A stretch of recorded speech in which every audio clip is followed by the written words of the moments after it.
Assalamualaikum warahmatullahi wabarakatuh. Bimardatillahi subhanahu wa ta'ala wa hidayatihi wa inayatihi wa taufiqihi wa ila hadratin nabiyil mustafa Muhammadi wa ala alihi wa sahbihi ajma'in wa li jami'i masyayikhina wa li walidina wa liman 'allamana wa liman ahsana ilaina wa liman lahu haqqun 'alaina minal muslimina wal muslimat wa li jami'i saddah syafi'iyah wa sufiyah aina makanu min masyarikil ardi ila magharibiha bahriha wa barriha wa aina mahallat arwahuhum wa biniyatil futuh wal munuh wal rusukh wa salahil jasadi wal ruh wa biniyati husnil khatimah wa salahil aqibah ma'al lutfi wal afiyah wa limana waina wa manawa waliduna wa masyayikhuna wa khususan li muallifi hadhil kutub al-Fatihah. A'udzu billahi minasyaitonir rajim. Bismillahirrahmanirrahim. Alhamdulillahi rabbil alamin arrahmanir rahim maliki yaumiddin. Iyyaka na'budu wa iyyaka nasta'in. Ihdinas siratal mustaqim. Siratal ladzina an'amta 'alaihim ghairil maghdubi 'alaihim waladdallin. Amin. Dalam masih kosong, Pak, masih longgar.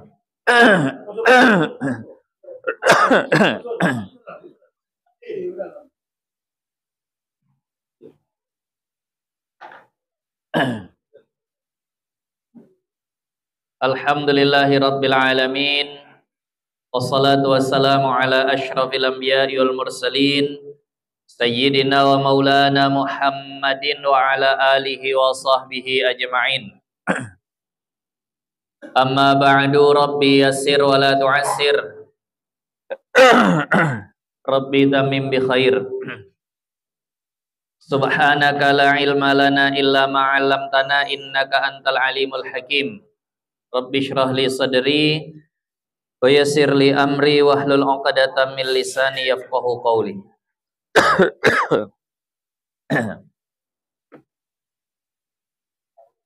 Qala al-muallif rahimahullahu ta'ala wa nafa'ana Allahu bihi wa bi barakati ulumihi fid dharain amin. Insyaallah kita akan mulai dengan kitab Al-Jauharul Mauhub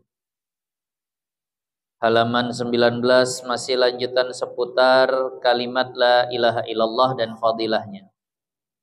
Dan lagi yang lalu huruf la ilaha illallah itu ada 7.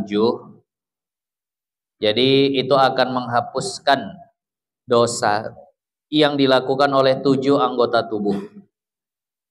Ini lanjutannya. Dan lagi isyarat kepada bahwasannya segala pintu neraka jahanam yang 7 itu tertutup sekaliannya daripada orang yang berkata akan dia. Neraka pintunya ada 7. Jadi ketika kita mengucapkan la ilaha illallah, maka 7 pintu neraka itu akan tertutup. Sebagaimana jumlah hurufnya. Bi fadlillah wa rahmatih, dengan karunia Allah dan rahmatnya Allah. Dan kata asy-syekh, saya enggak paham yang dimaksud syekh ini siapa. Mudah-mudahan penulis kitab penulis kitab ini atau adalah Imam Suyuti, wallahu alam, saya enggak paham siapa yang dimaksud syekh di sini. Mudah-mudahan karena tersimpan kalimatnya serta melengkapi ia atas barang yang tersebut daripada segala aqaid. Kata beliau, mungkin karena pendeknya kalimatnya, la ilaha illallah itu kan pendek, tapi bisa mencakup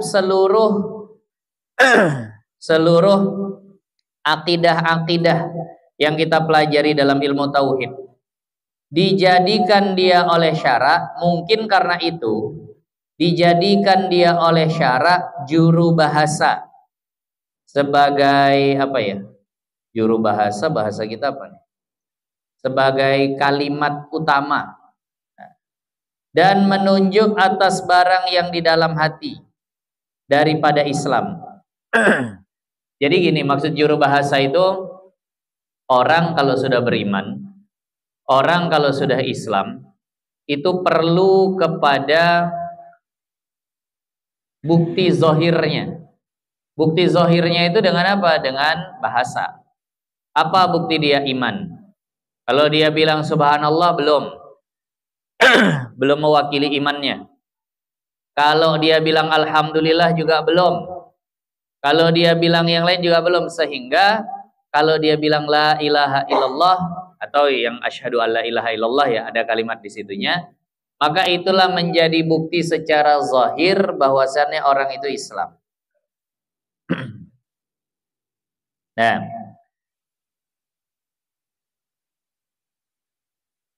jadi maka itu akan menjadi juru bahasa terhadap apa yang di dalam hati daripada Islam.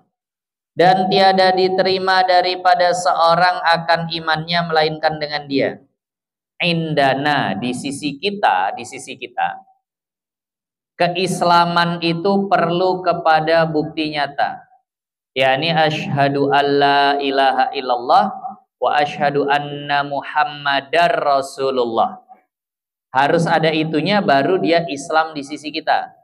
Tapi kalau di sisi Allah, dengan tasdiq bil qalbi, dengan pembenaran keyakinan di dalam hati, maka dia sudah mukmin indallah. Itu sudah benar tuh. Artinya begini. Apakah orang yang meninggal tidak bersyahadat itu tidak boleh kita sholatkan? Memang nggak boleh. Kan ada kemungkinan sebelum gor-goro dia sudah meyakini seluruh akidah-akidah Islam, tapi tak terucapnya.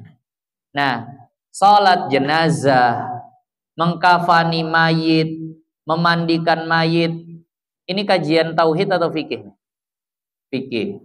Nah, fikih itu nahnu nahkumu bizahir.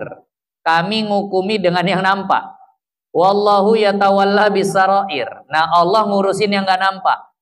Jadi sehingga apa bahasa kita? Kewajiban-kewajiban fikihnya itu tetap nggak kita lakukan karena zahirnya nggak nampak Islamnya. Adapun dalam hatinya Allah tahu. Kalau dia sudah beriman ya sudah, nanti di akhirat dia selamat. Tapi di kita tetap enggak. Dan kita nggak boleh salahin orang yang nggak nyolatin dia dulu di dunia. Tuh tengok nggak kalian solatin, padahal dia beriman. Ya memang begitu sikapnya. Justru kalau disolatin nyalah nanti. Karena fikih memang ngurusin syariat yang nampak-nampak. Makanya wali-waliullah yang kadang sudah bisa kasyaf ini itu tetap secara hukum fikih itu nggak diberlakukan. Secara hukum fikih tidak diberlakukan. Ada waliullah mimpi. Ada waliullah mimpi. Bahwasannya ini misal nih, malam ini adalah malam 29 Sya'ban. Kan itu. Kemungkinan besok bisa nggak 1 Ramadan? Kan bisa. Tapi kalau dilihat nggak ada bulan, ya udah berarti besoknya 30 Sya'ban. Karena mendungkah atau yang lain. Jadi ulama ini dia berkata bahwasannya tadi malam aku bertemu Rasul dan Rasul ngasih tahu di dalam mimpi ataupun gimana lah dia bertemu dengan Rasulnya. Rasul ngasih tahu bahwasannya besok itu adalah 1 Ramadan. Kata waliullah ini. Aku tadi malam mimpi ketemu Rasulullah, kemudian Rasul bilang besok 1 Ramadan.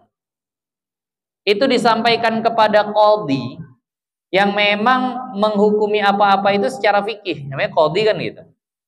Jadi kata qadhi tadi nggak bisa. Tetap secara fikihnya kalau nggak kelihatan besok ya 30 Sya'ban. Oh ini Rasul yang bilang. Maka ulama tadi bilang, kau mendengar ucapan Rasul bahwa besok itu adalah 1 Ramadan di saat kau tidur dan di dalam mimpi. Kami mendengar ataupun sahabat mendengar ucapan Rasul kalau nggak nampak bulan besok itu 30 Sya'ban, itu di saat nyata dan bukan dalam mimpi. Masa mau dikalahkan yang nyata sama yang dalam mimpi? Jadi tetap berpegang kepada yang nyata. Begitulah kaidahnya. Jadi maka walaupun iman itu masalah hati, ya zahirnya harus nampak di kita baru kita kerjakan fardu kifayahnya. Kalau enggak enggak kita laksanain. Nah, jadi dia perlu juru bahasa untuk apa sebenarnya? Apakah iman berhajat kepada yang zahir? Nah, itu untuk kita. Allah enggak berhajat kepada itu. Nah, itu untuk kita, untuk menjalankan syariat tadi itu. Asyhadu an la ilaha illallah wa asyhadu anna Muhammadar Rasulullah. Islamlah dia. Nah, kemudian mana tadi? Nah, maka seyogianya atas orang yang berakal bahwa membanyakkan daripada menyebutkan dia. Makanya kalau bisa orang-orang yang berakal itu banyak-banyak nyebut la ilaha illallah, la ilaha illallah, la ilaha illallah. Nah, menyebutkan dia, padahal menghadirkan pada hatinya, kalau bisa hatinya hadir. Nanti ada yang lebih sulit lagi, hadir seluruh akidah imaniyah pada saat menyebut la ilaha illallah tuh. Gimana tuh? Waktu la ilaha illallah itu yang 41 tuh muncul. Waktu Muhammadur Rasulullah tuh yang 9 tuh muncul. Hadir dalam hati. Nah, ya sulit lah. Untuk kelas kita sulit. Jadi menghadirkan pada hatinya. Apa yang dihadirkan? Lihat nih. Akan barang yang melengkapi atasnya daripada segala aqaidul iman. Nah itu tadi. Jadi ketika menyebut la ilaha illallah itu. Kalau masih la ilaha illallah aja berarti kan yang 41 itu ya. 20 wajib, 20 mustahil, 1 jaiz muncul lah. Nah, istighna, iftiqar tuh hadir semuanya di situ. Kalau udah bisa begitu, nanti katanya hingga bercampur maknanya dengan daging dan darah. Sehingga sudah mendarah daging yang namanya kalimat tauhid tadi, akidah iman tadi itu. Supaya kalau udah begitu, melihat ia bagi kalimat ini daripada beberapa asrar, rahasia-rahasia. Kalau sudah mendarah daging itu, kalimat la ilaha illallah itu, dia bisa ngelihat asrar. Asrar itu artinya rahasia-rahasia. Dan ajaib dan perkara-perkara luar biasa akan barang yang tiada masuk di bawah kira-kira bilangan insya Allah Ta'ala. Yang nggak masuk kira-kira bilangan. Yang luar biasa lah. Menyalahi adat. Kalau udah seperti itu. Bisa nampak alam malakut. Bisa nampak hijab-hijab yang tersingkap tuh sehingga melihat yang tidak dilihat orang. Bukan ini ya, bukan hantu, bukan jin, bukan. Kalau itu dukun pun bisa katanya. Kata Syekh Al-Bajuri, tadi kan disuruh membanyakkan. Banyak itu seberapa? Kata Syekh Al-Bajuri, sekurang-kurang membanyakkan dia pada ulama fuqaha. Kalau ahli fikih, yang disebut banyak itu seberapa? 300 kali dalam sehari semalam. Ini juga dipakai bilangan ini oleh Thariqah Naqsabandiyah. Paling enggak sehari semalam 300 kali, tapi enggak boleh sembarangan. Makanya Thariqah Naqsabandiyah itu termasuk thariqah yang agak mujahadah. Kenapa? Karena harus duduk tawarruk kiri kan gitu. Nah, kemudian gerakan kepalanya mohon maaf sampai ditahan juga bagian bawah tuh. Ada ya yang udah belajar ya, Thariqah Naqsabandiyah. Nah, saya juga udah pernah ambil baiat, tapi amalannya jujur saya nggak jalan. Kenapa? Karena menjalankan amalan yang dari Syekh Nuruddin itu tadi. Ada juga thariqah yang beliau nggak kasih nama tuh. Dengan ini itu segala macamnya. Jadi thariqah itu banyak. Thariqah itu bukan berarti harus Naqsabandiyah saja, harus Satariyah saja, harus Qadiriyah saja, harus yang lain-lain lah yang itu. Tapi sebenarnya orang bisa berthariqah dengan banyak hal. Ada yang thariqahnya itu kan jalan nih. Ada yang thariqahnya itu dengan ngaji aja. Itulah cara dia mendekatkan diri kepada Allah. Ada yang thariqahnya pakai salat, ada yang thariqahnya dengan ngamalin surah Al-Fatihah, ada yang lain lah. Asal memang dibimbing dengan mursyid yang benar. Nah, kalau Syekh Nuruddin mengajari kami dengan baca manzil di pagi hari, hizib bahar, ratibul hadad, hizib nawawi, al-muluk, al-waqi'ah, du'aul hibzi, ada amalan-amalan dari beliau yang kami anggap itu sudah sebagai tariqah dari kami, kepada kami. Jadi jangan kesannya tariqah dialah satu-satunya jalan menuju surga. Enggak. Nanti kalau seandainya dipelajari tentang tasawufnya, syariat itu ibarat pohon besar. Pohon besar.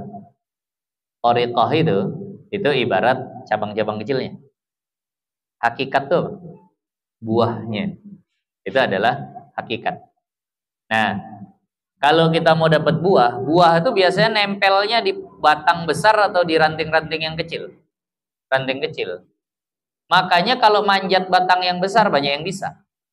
Banyak yang bisa. Anak-anak pun bisa. Tapi kalau udah di ujung-ujung mau ngambil buahnya, itu harus orang yang pandai manjat. Nah, pertanyaannya, apakah satu syariat itu, apakah satu pohon itu rantingnya cuma satu? Enggak kan, banyak. Begitulah syariat, thariqahnya tuh banyak. Thariqahnya tuh banyak. Untuk bisa mengambil buah tuh, di thariqah yang ini ada buahnya. Di ranting ini ada buahnya, di ranting ini ada buahnya. Tapi memang thariqah itu lebih sulit. Kenapa? Karena dia memang lebih kecil. Harus orang-orang yang ahli. Kalau batang besar semua bisa. Nah, ada memang orang-orang yang tidak melalui itu semua langsung dapat buahnya. Yang disebut majdhub. Wali yang langsung ditarik sama Allah. Pernah ya dengar istilah itu? Waliullah yang langsung ditarik gitu, nggak pakai proses belajar ini itu, tahu-tahu udah dapat hakikat saja. Nah, ibarat orang pakai galah deh. Tak perlu manjat. Langsung dapat saja buahnya. Itu wali-waliullah yang majdhub, ditarik langsung. Nah, jadi thariqah nggak satu, ibarat pohon tadi banyak betul ranting cabangnya, yang semuanya itu ada buahnya. Semua itu ada buahnya. Nah, jadi maka kalau kata Imam Bajuri, yang namanya banyak itu di sisi ahli fikih ya paling enggak sehari semalam enggak kurang 300 kali. La ilaha illallah. Dengan apa? Dengan hadir hati. Itu yang sulit. Nah, dan pada ulama sufi, nah kalau sufi, nah kalau fuqaha itu tadi mana tuh? Yang syariat ya, yang ngasih batang besar tuh. Kalau sufi yang sudah ke thariqah kan gitu. Nah, itu gimana? 12.000 kali. La ilaha illallah, la ilaha illallah, la ilaha illallah. Hadir hati. Kita 300 hadir hati aja payah. 10 hadir hati. 20 nguap. 30 ngantuk. 100 sudah tertidur. Nah, ini gimana 12.000, Masya Allah. Makanya ada orang yang lebih memilih, ini juga termasuk thariqah. Ada orang yang lebih memilih salawatan daripada zikiran. Kenapa? Zikir baru terhasil bihuduril qalbi, dengan hadirnya hati. Sementara salawat itu terhasil walau biduni huduril qalbi, walaupun hatinya nggak hadir, udah terhasil. Itu kata sebagian ulama. Jadi makanya banyak yang lebih salawatan aja lah.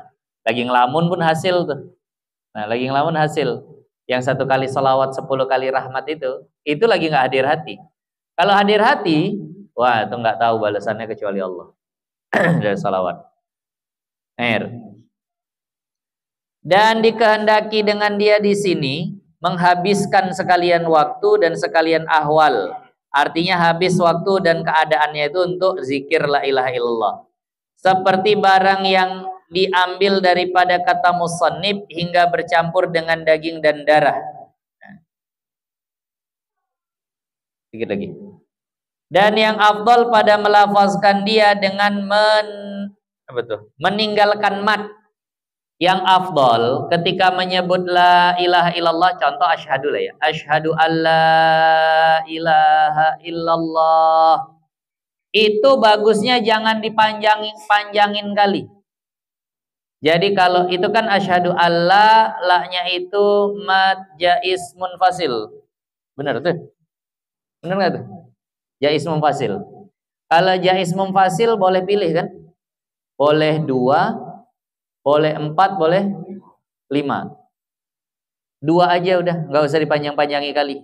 Kalau nyebut asyhadu alla ilaha illallah gitu. Bagi siapa meninggalkan mat ini pada hak kafir, pada diri orang kafir, hendak masuk Islam, jangan dipanjang-panjangin kali. Nanti tersangkut, tersedak, ninggal belum selesai, ya itu yang bahaya. Asyhadu alla ilaha, belum selesai. Alah, kalau tadi langsung illallah kan dah selesai itu aturan. Jadi jangan dipanjang-panjangi kali. Nah, supaya segera berpindah ia kepada agama Islam. Nah, itu tadi. Kalau membimbing orang kafir itu jangan dipanjang-panjangi kali. Ikuti saya Pak ya. Asyhadu alla, diambil yang 7 alif nih, 7 alif. 14 harokat. Tak jadi takutnya gara-gara itu. Nah, bersegera. Jadi makanya masuk Islam nih disuruh segera. Bahkan lamnya kalau bisa jangan dipanjangin. Apalagi ditunda sampai besok. Jangan. Wah, aku mau masuk Islam. Iya, ayo sini, ku bimbing. Udah langsung gitu aja. Udah nggak usah ini itu segala macam. Nah, wah aku mau masuk Islam. Ayo sini. Betul kan? Dah yakin? Ya, ayo masuk Islam. Jangan, aduh. Tunggu besok lah, panggil Pak Isa dulu. Ini payah nih kalau tak ada Pak Isa. Atau panggil orang MUI dulu. Nggak boleh tuh. Nah, haram. Nah, berdosa yang nunda begitu. Nah, bersalahan pada hak orang mukmin. Nah, beda nanti kalau yang ngucapin orang beriman. Maka yang afdolnya dipanjangkan dia. Nah, dipanjangin kalau orang beriman. La ilaha illallah. Panjangin. Dan sesungguhnya datang warid. Warid itu hadis, riwayat hadis itu warid. Nah, bahwasannya barang siapa berkata la ilaha illallah dan dipanjangkan dia, niscaya diruntuhkan baginya 4.000 dosa daripada dosa besar. Maka sembah mereka itu, maka para sahabat bertanya, ya Rasulullah, maka jika tiada baginya sesuatu daripada dosa besar, ya Rasul, kalau dia nggak punya dosa besar, sabda Nabi, diampunkan bagi ahlinya, keluarganya. Dia udah bersih, pindah ke keluarganya. Dan bagi jirannya, tetangganya pun bersih. Makanya inilah istimewanya. Istimewanya bertetangga dengan orang soleh. Dia amalannya rajin, sementara dia sudah bersih, dia sudah penuh, melimpah ke kita. Melimpah ke kita. Nah, makanya tidak salah orang kalau meninggikan harga rumah karena melihat tetangga. Rumahnya biasa, rumahnya sederhana. Berapa kau jual harga rumah nih? Berapa ukurannya? Ukurannya 7 kali 12. Oh tak pala besar, enggak. Berapa kau jual? Nah, suratnya apa? Surat desa. Berapa jual? 500 juta. Wih, rumah begitu 500 juta. Enggak masuk akal kan? Kau tengok tetangganya siapa? Sebelah sini Habib Rizik, sebelah sini Ustaz Abdul Somad. Ya kan begitu orang-orang soleh. Sebelah sana Buya Yahya misalnya. Itu kayaknya rumah begitu jadi bernilai dengan sebab tetangga. Nah, ada satu kisah di dalam kitab Al-Fawaidul Mukhtarah. Ada orang rumahnya besar, nih kebalikan tadi nih. Ada orang rumahnya besar, megah, Masya Allah. Tapi dijual murah betul. Jualnya murah betul. Sampai orang nanya, kok kau jual lah rumah sebesar itu dengan harga murah? Kau nggak niat tetanggaku. Tanah orang maksiat, sini orang maksiat. Aku bukan jual rumah, aku jual tetanggaku. Jadi dia jual murah tetangganya. Nah, jadi itu tadi.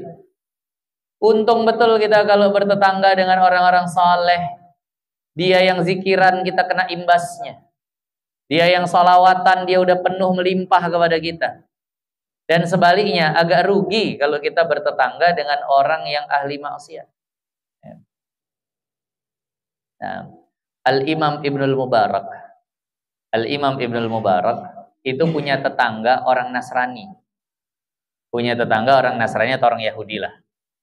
Lalu dia jual rumahnya dengan harga yang sangat mahal. Kayak tadi nih. Lalu orang bilang, rumahmu kok mahal betul? Ya kok nggak lihat tetangganya? Ibnul Mubarak. Sampai kabar itu kepada Al-Imam Ibnul Mubarak. Nah, betul kau jual rumah. Betul Tuan. Betul kau jual rumah yang sederhana ini dengan sangat mahal. Betul Tuan. Apa betul juga alasannya gara-gara kau memandangku sehingga kau jual rumah ini mahal? Iya Tuan. Karena tetangganya engkau makanya aku jual mahal. Berapa kau jual? Sekian. Nih, aku beli. Kata Imam Ibnul Mubarak. Tuan yang beli, ya. Nah, wah seneng lah dia. Udah, kau sini aja, nggak usah pindah, kata Imam Ibnul Mubarak. Udah dibeli, dibilang Imam Ibnul Mubarak, kau sini aja, nggak usah pindah. Kenapa? Karena aku senang bertetangga dengan orang yang tahu hak tetangga, tahu menghargai tetangga. Dibeli, tapi orangnya nggak boleh pindah. Masya Allah. Luar biasa ya begitu. Nah, jadi kalau seandainya ada orang yang mengamalkan itu terus dia nggak punya dosa besar, pindah tuh ke ahlinya dan jirannya. Yang meriwayatkan ini siapa? Imam Bukhari. Seperti barang yang telah terdahulu sebutnya. Nah, dan bersalah-salahan ini nanti tentang kalau dimaksudkan panjang tuh seberapa. Kan dianjurkan kalau orang beriman tuh dimatkan, dipanjangin. Seberapa? Nah, itu nanti akan datang lah. Nyebut la ilaha illallah tuh ya.